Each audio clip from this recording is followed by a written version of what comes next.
morning everyone. It is the video for your topic that is periodic table.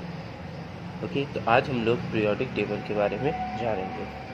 तो periodic table या उसके elements के बारे में जानने से पहले सबसे पहले हमें ये जानना होगा कि एटम या मॉलिक्यूल्स या एलिमेंट्स या कंपाउंड किसे बोलते हैं। सबसे पहला जो number that is atom. Atom किसे बोलते हैं?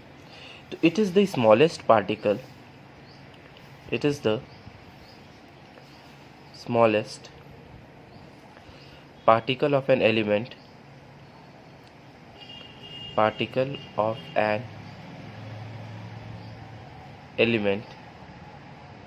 that can take part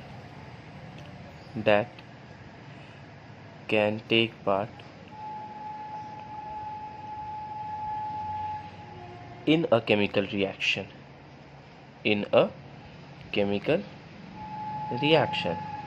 इसका मतलब क्या हुआ कि एलिमेंट का सबसे छोटा स्मॉलेस्ट पार्टिकल, ठीक है, एलिमेंट का सबसे छोटा पार्टिकल जो केमिकल रिएक्शन में पार्ट ले सके उसे हम क्या बोलेंगे? एटम्स बोलेंगे। अब ये इट मे और मे नॉट एग्जिस्ट इंडिपेंडेंटली, ठीक है। ये इंडिपेंडेंट एग्जिस्ट कर भी सकता है, नहीं भी कर सकता। इंडिपेंडेंट मीन्स अकेले, ये अकेले रह भी सकता है, नहीं भी रह सकता है, ठीक है। सेम इसका जस्ट एक और क्या होता है, मॉलिक्यूल। मॉलिक्यूल क्या होगा? तो अब मॉलिक्यूल जो है ये क्या से बनता है? तो एटम से मिलकर मॉलिक्यूल बनेगा। तो it is also the smallest particle, it is the smallest particle of an element या और अ कंपाउंड, ठीक है। ये एलिमेंट या कंपाउंड दोनों का छोटा पार्टिकल होता है, स्मॉलेस्ट पार्टिकल होता है। That can normally exist independently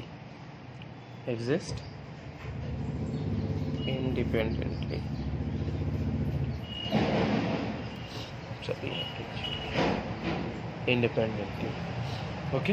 means smallest particle किसका? एलिमेंट का या फिर कंपाउंड का, जो एग्जिस्ट करे इंडिपेंडेंटली, उसे हम मॉलिक्यूल बोलेंगे।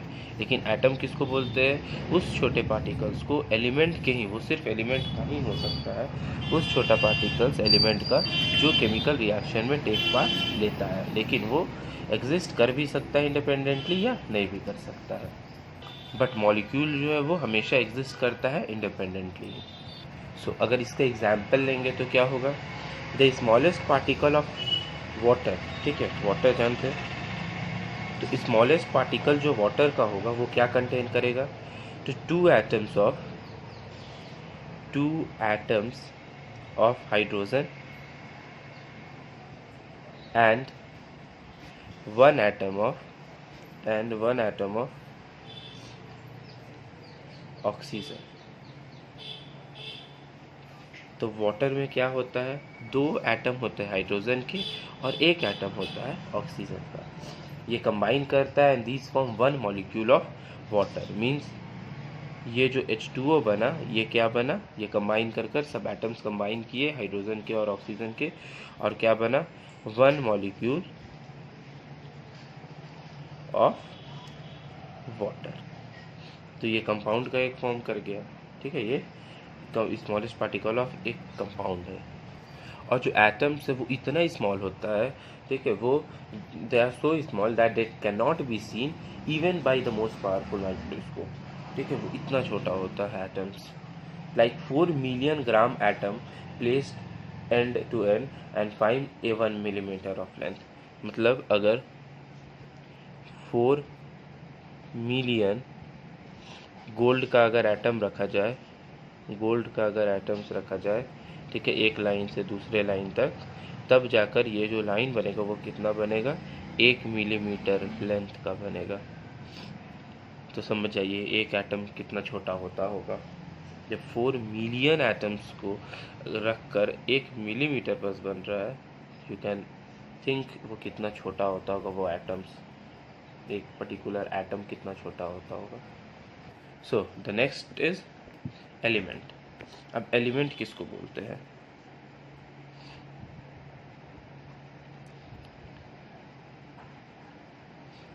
एलिमेंट, तो a substance made up of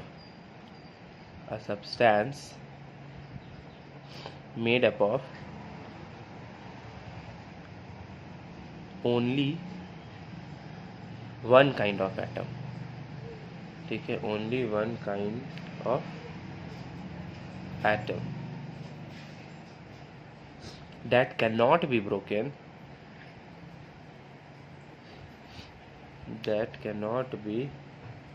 broken down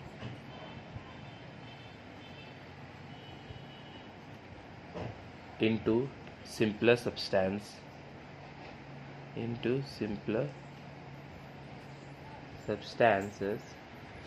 by chemical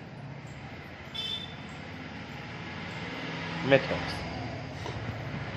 इसका मतलब क्या हुआ?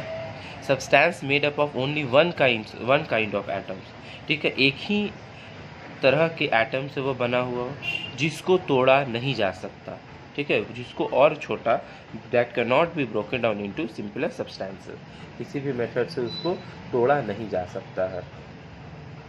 इसका एग्जाम्पल क्या हो जाएगा? तो आयरन, गोल्ड, हाइड्रोजन, ठीक है, और भी है। तो ये सब जो सब्सटेंस है ये क्या से बने हुए हैं?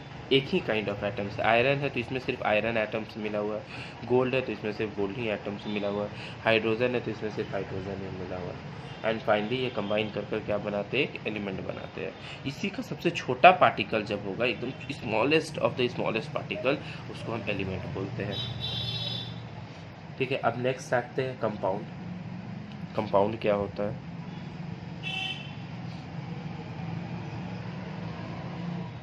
कंपाउंड, तो कंपाउंड क्या है? A substance form by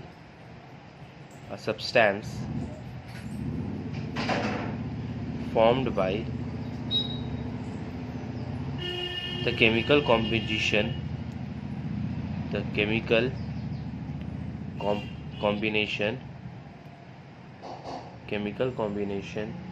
of two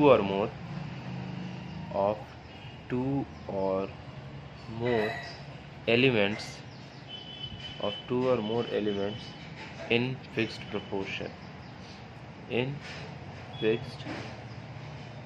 proportions, ठीक है, इसे हम क्या बोलेंगे? Compound. Means a substance form by the chemical combination of 2 और मोर एलिमेंट। जब 2 या 2 से ज़्यादा एलिमेंट एक दूसरे से मिलते हैं तो क्या वो बनाते हैं?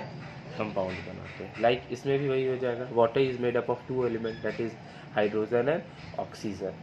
तो स्मॉलेस्ट पार्टिकल ऑफ कंपाउंड क्या हो जाता है? जब ये टूटेगा तो ये क्या बनता है? स्मॉलेस्ट पार्टिकल इसका मॉलिक्यूल होता है। लेकिन जब ये कंबाइन करता है हाइड्रोजन और ऑक्सीजन तो ये क्या बना देता है? कंपाउंड बना देता है, ठीक है। इसका सबसे छोटा जो पार्ट होगा उसको हम बोलेंगे मॉलिक्यूल, ठीक है। मॉलिक्यूल क्या है? ये तो 1 मॉलिक्यूल ऑफ वाटर है, इसमें मॉलिक्यूल्स ऑफ वाटर मिला हुआ है, ठीक है, इसमें हाइड्रोजन भी है, ऑक्सीजन भी है, दोनों का एटम्स मिला हुआ है। लेकिन इसका जो सबसे छोटा पार्टिकल होता है, स्मॉलेस्ट पार्टिकल जो होता है कंपाउंड का, उससे हम क्या बोलते हैं? उसे हम मॉलिक्यूल्स बोलते हैं। लेकिन जो स्मॉलेस्ट पार्टिकल होता है एलिमेंट का, उसे हम क्या बोलते हैं? उसे हम एटम्स बोलते हैं। सो अब हम एलिमेंट्स का नाम फ्रॉम 1 to 20 तक जानेंगे। तो सबसे पहले यहाँ पर हम लोग क्या लिखेंगे? एलिमेंट, ठीक है। यहाँ पर क्या लिखेंगे? सिंबल, ठीक है। और इधर क्या लिखेंगे? दैट इज इलेक्ट्रॉनिक कॉन्फ़िगरेशन,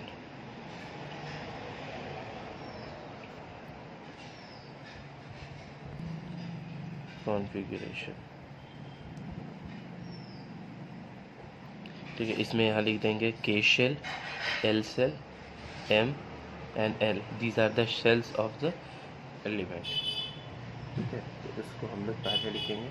और आप लोग तो पता ही है, इधर नंबर भी लिख सकते हैं, एटॉमिक नंबर, तो you can adjust over here also atomic number. तो फर्स्ट इज ओवर हियर, सबसे पहला कौन होता है, दैट इज़ हाइड्रोजन। सिंबल क्या होता है, H। यहाँ पर क्या होगा, K शेल में 1 हो जाएगा क्योंकि इसका एटॉमिक नंबर 1 होता है। फिर सेकेंड में आएंगे, सेकेंड किसका होता है, दैट इज़ हीलियम। हीलियम का सिंबल क्या होता है, He होता है। इसका क्या हो जाएगा यहाँ पर 2। K सेल में लिमिटेशन 2 ही तक होता है, 2 यहाँ 8 और फिर फर्दर, बट यहाँ तक 2 ही होता है। So third will be lithium, that is Li। तो यहाँ मैक्सिमम 3 था ना, तो 2 इसमें और 1 इसमें। 4 number is beryllium, that is Be। 4 है तो 2 इसमें आएगा और जो बचा हुआ 2 है वो कहाँ जाएगा, इसमें आ जाएगा L शेल में। 5 number is boron, it is boron, ठीक है, symbol is B।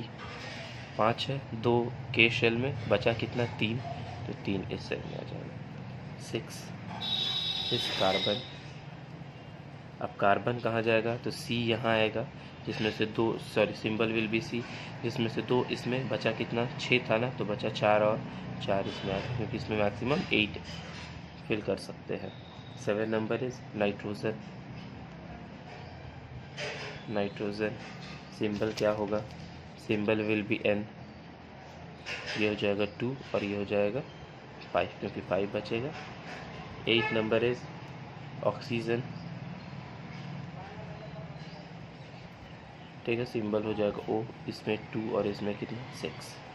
9 number will be fluorine, ठीक है। स्पेलिंग आप लोग को अच्छे से याद रखना होगा बिकॉज स्पेलिंग मोस्ट इम्पॉर्टेंट है। फ्लोरीन बोलते हैं लेकिन फ्लोरीन लिखते हैं, ठीक है, तो ये सब कन्फ्यूज़न आप लोग क्लियर कर लीजिएगा, अच्छे से याद करना होगा यह सब स्पेलिंग को। 10 number is neon, symbol will be any. यहाँ 2 यहाँ 8। अब देखिए फिल हो गया यहाँ पर, इसमें 2 वैलेंस इलेक्ट्रॉन होना चाहिए था, 2 है, इसमें 8 हो सकता था, 8 हो गया। अब जो नेक्स्ट होगा इसमें फिल होगा, इसमें फिल होगा और नेक्स्ट सेल में फिलअप हो जाएगा। तो 11 नंबर जो मेरा आएगा डेट इज सोडियम,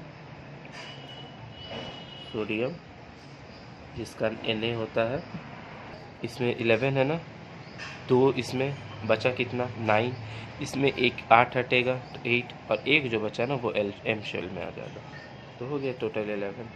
12 कितना हो जाएगा, दैट इज मैग्नीशियम। मैग्नीशियम का सिंबल क्या होता है, Mg। टोटल 12 है, इसमें 2, इसमें 8 और इसमें 2। 13 किसका होगा, 13 विल बी एल्यूमिनियम, जिसका सिंबल हो जाएगा Al। इसका वैलेंस इलेक्ट्रॉन कितना होगा, इलेक्ट्रॉनिक कॉन्फ़िगरेशन 283, ठीक है। फिर आएगा 14 में सिलिकॉन, Si 2 8 4 होगा क्योंकि 8 to 10 हो गया, 14 था, 4 और बचा तो 4 यहाँ हो गया। 15 विल बी, 15 किसका हो जाएगा, फॉस्फोरस, वैलेंस इलेक्ट्रॉन P तो जाएगा 2 8 और यहाँ कितना आ जाएगा 5। Since we have done till 15, अब आते हैं 16 नंबर पर। तो 16 नंबर में मेरा क्या होगा, 16 नंबर पे है सल्फ़र, ठीक है, सल्फ़र का सिंबल क्या हो जाएगा S, और 16 है ना, 2 K शेल में, 8 L शेल में, बचा कितना 8 + 2 10, 16 होना था और 6 जो बचेगा वो इस M शेल में। फिर आएगा 17 किसका हो जाएगा, क्लोरीन, इसका होता है Cl, C capital L small, 2 8 और इसमें कितना हो जाएगा 7। फिर 18 दैट इज़ आर्गन। आर्गन का क्या होगा सिंबल Ar, 2 8 और इसमें फिर हो जाएगा 8। अब देखिए ये भी 8 पूरा फिल्ड हो गया, ये भी 8 फिल हो गया। अब जो नेक्स्ट होगा ना वो एल्केन में आ जाएगा, दैट इज़ 19। 19 क्या हो गया पोटेशियम। पोटेशियम का सिंबल क्या हो जाएगा K, दैट इज़ 2 8 8 1। ठीक है, 20 किसका हो जाएगा, that is calcium. Calcium that is Ca, symbol हो जाएगा 2 8 8 2। अब ये जो इलेक्ट्रॉनिक कॉन्फ़िगरेशन है और ये जो एटॉमिक नंबर है ये बहुत ही इंटर रिलेटेड है, क्योंकि अगर आपको ये याद रहेगा ये ईज़िली याद हो जाएगा। सपोज सी होते हैं बोरॉन है, बोरॉन का क्या होगा 5। तो हमको पता है फर्स्ट सेल में मेरा 2 होगा, जितना भी बचेगा 2 लिख दिए, 5 था तो 2 बचा, मतलब 2 तो के शेल में हो गया, टोटल 5 था, बचा कितना माइनस कर दीजिए तो बचा कितना 3, तो इसका कितना हो जाएगा लास्ट सेल में 3 हो जाएगा। ठीक है, वैसे ही सपोज़ सोडियम है, सोडियम 11 है, सबसे पहले शेल में हम लोग 2 लिखेंगे, लिख दिए, फिर बचा मेरा 9, क्योंकि माइनस करेंगे तो 9 तो हो नहीं सकता है, तो हम इसमें लिख देंगे 8 लिख दिए। अब बचा कितना, तो 9 में से 9 ना बचा हुआ था उसमें से 8 लिख दिया, अब बचा कितना 1, तो 1 यहाँ लिख देंगे नेक्स्ट सेल में। तो जब आपको अगर इलेक्ट्रॉनिक कॉन्फ़िगरेशन याद करना है उससे पहले आपको एटॉमिक नंबर याद करना ज़रूरी है। अगर नहीं होगा एटॉमिक नंबर याद तो इलेक्ट्रॉनिक कॉन्फ़िगरेशन नहीं हो सकता है याद कर सकते हैं, रटना इजी है, बट समझ कर उसको अच्छे से याद रखना वो मेन इंपॉर्टेंट चीज़ है। लाइक 15 लीजिए, फॉस्फोरस 15 है, के शेल में हमको पता है 2 एलिमेंट होगा, 2 एलिमेंट कर दिए। एल सेल में क्या होगा, तो 15 था तो 2 माइनस किए तो बचा मेरा अभी भी 13। ठीक है, तो 13 तो यहाँ लिख नहीं सकते क्योंकि इस इलेक्ट्रॉन एक ये शेल में मैक्सिमम 8 होगा, तो 8 कर दिए, तो 13 में से 8 माइनस किए बचा कितना 5, तो नेक्स्ट सेल में 5 लिख देंगे, दैट्स ओवर। ओके, तो try to learn this whole from 1 to 20 जितना भी आपको अभी पढ़ाया गया है, इसका atomic number, element name, symbol and electronic configuration, you have to learn it, क्योंकि ये एग्ज़ाम में पूछे जाएंगे तो आपको याद करना होगा। Okay, that's all for today, thank you.